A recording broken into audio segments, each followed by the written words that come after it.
កសិករច្រើនភាគច្រើនលើកឡើងពីបញ្ហារោគប្រព័ន្ធឆ្អឹងសាច់ដុំចូលមើលឲ្យដឹងថាសកម្មភាពក្នុងការងារផ្នែកកសិកម្មណាដែលអាចបណ្ដាលឲ្យមានជំងឺទាំងនេះបានការធ្វើការដោយមើលឡើងលើឬការដាក់សម្ពាធដើម្បីទាញអ្វីមួយដោយប្រើដៃរួមទាំងសកម្មភាពបង្វិលម្រាមដៃឬជើងដៃជាញឹកញាប់គឺជាទស្សនៈការងារដែលអាចបណ្ដាលឲ្យមានរោគប្រព័ន្ធឆ្អឹងសាច់ដុំបានបន្ថែមលើនេះការដឹកឬដើរពីមួយកន្លែងទៅកន្លែងដោយផ្ទុកទម្ងន់ច្រើនឬការធ្វើការដោយអង្គុយលើជង្គង់ក្នុងការងារដីស្រែក៏ជាទស្សនៈការងារដែលអាចបណ្ដាលឲ្យមានជំងឺនៅចង្កេះនិងជង្គង់បាន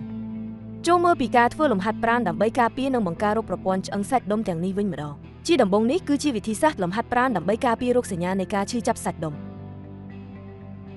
បន្ទាប់ពីអង្គុយជាមួយនឹងឥរិយាបថត្រឹមត្រូវរួចពុតករបស់អ្នកទៅមុខរួចថយក្រោយ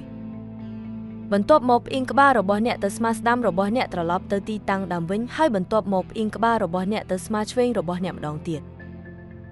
លើកនេះប្រើដៃរបស់អ្នកចុចផ្នែកខាងក្រោយនៃក្បាលរបស់អ្នកដោយដៃទាំងពីរពត់ទៅមុខដើម្បីពង្រីកផ្នែកខាងក្រោយនៃរបស់អ្នកហើយរុញចង្ការបស់អ្នកឡើងដោយមេដៃដើម្បីផ្អៀងក្បាលរបស់អ្នកទៅក្រោយដាក់ដៃស្ដាំរបស់អ្នកនៅជិតត្រចៀកខាងឆ្វេងរបស់អ្នកហើយចុចវាថ្នមផ្អៀងវាទៅខាងស្ដាំហើយលាតវាក្នុងទីដែលផ្ទុយគ្នាតាមរបៀបទី2នេះគឺជាការធ្វើលំហាត់ប្រាណដើម្បីការពារការឈឺស្មាយកស្មារបស់អ្នកមកដាក់នៅខាងក្រោយខ្នងរបស់អ្នកមានអារម្មណ៍ថាដូចជាស្មារបស់ប៉ះគ្នាទៅវិញទៅមកសង្កត់វាក្នុងស្ថានភាពនោះរយៈពេល5វិនាទីហើយបន្ទាប់មកបញ្ចេញវាយឺតរយៈពេល5វិនាទីទៀត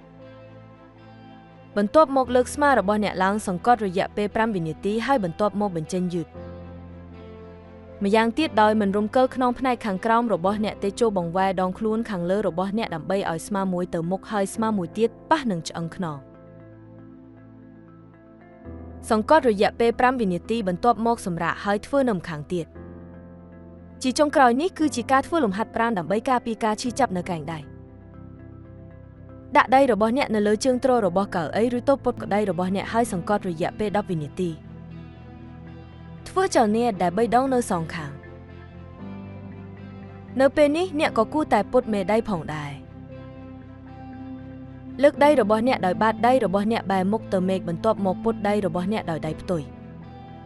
លើកនេះពង្រីកដៃរបស់អ្នកដើម្បីឲ្យខ្នងដៃបែរមុខទៅមេឃហើយសង្កត់ឆ្អឹងដែលលាតសន្ធឹងពីម្រាមដៃទី2ហាក់ដូចជារុំវាដោយដៃផ្ទុយចុចចុះក្រោមរយៈពេល10វិនាទីដោយកែងដៃរបស់អ្នកត្រង់